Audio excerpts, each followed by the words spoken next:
Chapitre 42. Quand ils découvrirent Myrdath et Marius, les Templiers cessèrent leur progression. À leur décharge, il faut dire que la vision de ce duo, un colosse mi-homme mi-tigre à la musculature impressionnante, qui les couvait d'un son regard étincelant, un sourire carnassier relevant ses babines, accompagné d'une apparition gainée de mailles réfractaires noires, aux jambes de cuivre, d'or et d'argent, aux ailes iridescentes, repliées mais bien visibles, qui tenaient autant de l'ange que de la femme, mais un ange combattant, à l'expression déterminée, avait de quoi faire réfléchir.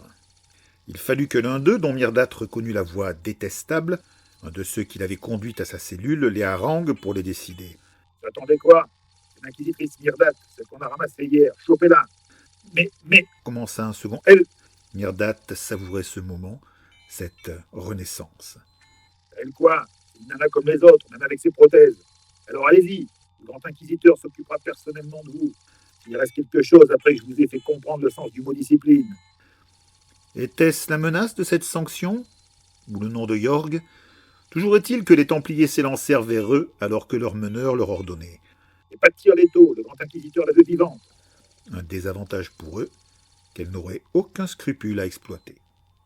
Alors que les Templiers, brandissant leur hallebarde, se ruaient vers eux, Myrdath fit jaillir de ses doigts, de sa main mécanique, cette main de cuivre rehaussée d'inclusions d'or, de titane et de chrome, ses griffes fines et acérées telles de longs stylets, et la leva. Un regard échangé avec Marius, un sourire de complicité. Elle avait à ce moment-là autant du félin que lui. Comme une ivresse, elle sentait dans ses membres mécaniques circuler la puissance du licanium. Une force extraordinaire qui animait ces prodiges de technologie, si semblables à ses prothèses d'origine, mais pourtant infiniment supérieures. Une puissance qu'elle rêvait de libérer pour tester son potentiel. Alors que le premier soldat saint arrivait sur elle, lourd et lent, elle se mit en mouvement avec une grâce de ballerine, une ballerine mortelle. D'une pirouette aérienne, sur la pointe d'un de ses pieds de métal, elle esquiva le fer de la hallebarde, qui siffla à côté d'elle, auréolée de son halo électrique. Si balourd, elle avait l'impression qu'il se déplaçait au ralenti. Ce fut presque avec nonchalance qu'elle trancha de ses lames le manche de l'arme, le sectionnant net, puis alors que le Templier, emporté par son élan, passait à côté d'elle, relevait la main pour l'abattre sur sa nuque. Il y eut un grincement, celui du métal tourmenté, le soldat en armure s'effondra dans un grand fracas. Était-il vivant ou mort? Elle n'en savait rien.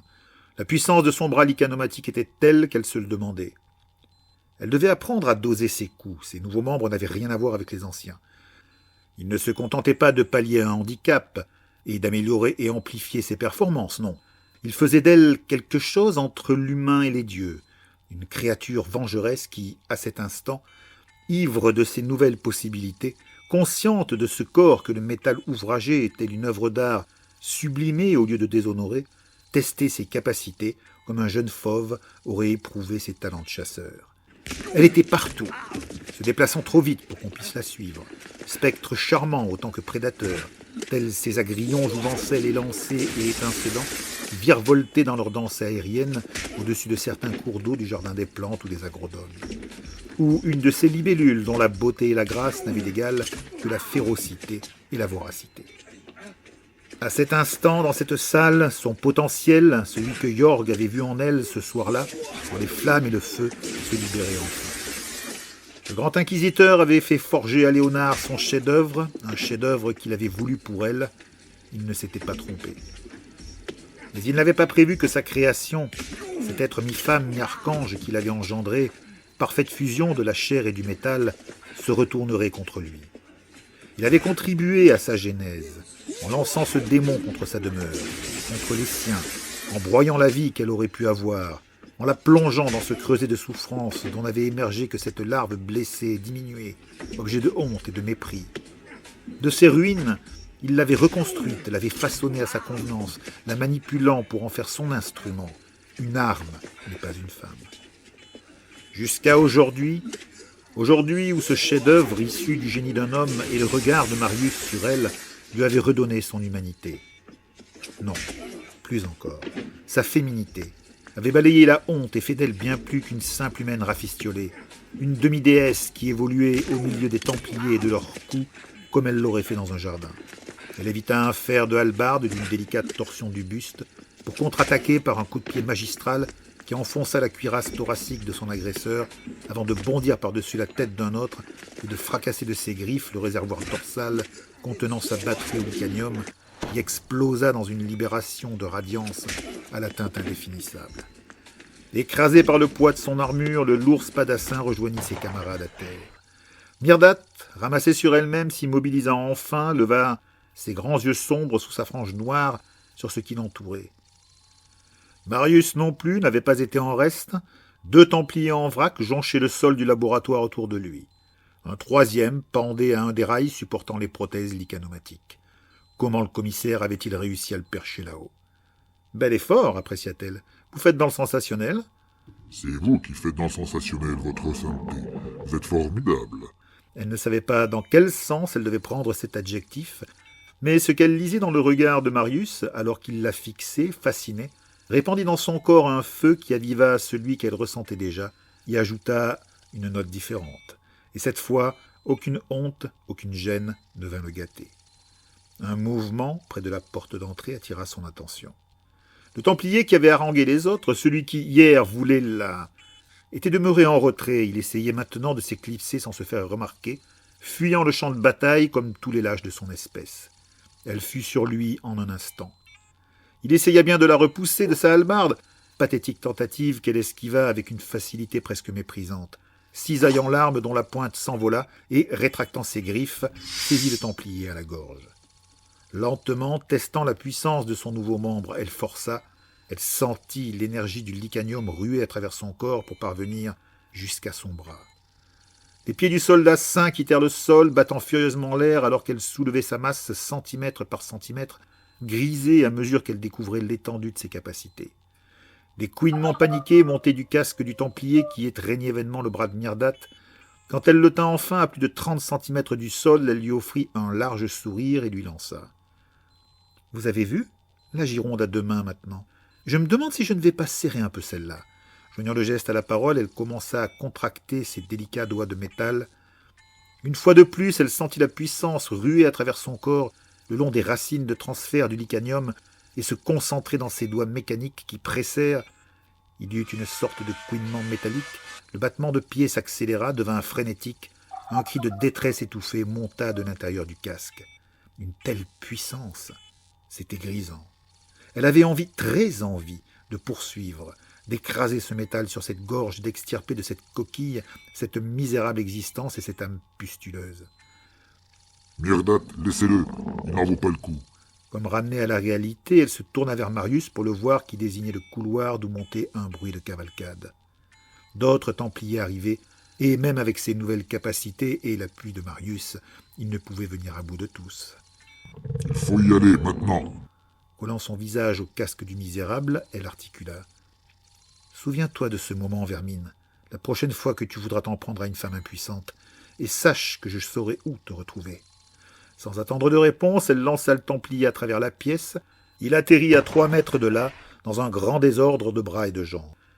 Marius et elle se ruèrent dans l'ascenseur que le commissaire avait bloqué avec une caisse qu'ils repoussèrent. Une fois à l'intérieur, Myrdat appuya sur le plus haut bouton. « Ouvre-t-on » demanda Marius. « Le toit » répondit Myrdat alors que les portes se refermaient. « Le toit? Pourquoi ?» ?»« Faites-moi confiance. » Elle lui adressa un sourire, le genre qu'il lui servait depuis leur rencontre, un rien moqueur. Il hocha la tête, il l'avait bien mérité. « Vous avez conscience qu'il y aura sûrement un comité d'accueil. » »« On improvisera. » Ce fut à son tour de sourire. Vous me plaisez de plus en plus, votre sainteté. »« Moi aussi, » lui répondit-elle aussitôt avant d'ajouter, comme il semblait sur le point de la remercier. « Je me plais de plus en plus. » Il ouvrait la bouche pour répliquer, mais le carillon de la cabine, qui ralentissait, retentit, juste avant que les portes ne commencent à s'écarter. Marius et Myrdat se collèrent contre les parois à un instant où une rafale de balles molles s'écrasait et durcissait au fond de la cabine. À peine se solidifiait-elle qu'ils jaillirent de l'ascenseur droit sur le contingent de Templiers qui les attendait. Ils n'eurent pas le temps de recharger. Fauchés comme des quilles ou renversés, qui par Marius, qui par Myrdat, insaisissables, trop rapides, trop agiles, qui esquivaient leurs maladroites tentatives pour la saisir et foudroyaient ceux qui s'approchaient trop, une manchette ou d'un coup de pied sautait magistral. Myrdat, qui avait franchi la ligne en premier, cria en direction de Marius. « Venez, vite !» Elle se dirigeait résolument vers le bord du toit. « Mais qu'est-ce que vous faites? Y a rien, là !» « Faites-moi confiance !» hurla-t-elle alors que de nouveaux tirs de gomme paralysante filaient autour d'eux. « Sautez !» Hein? s'exclama-t-il. Vous êtes malade?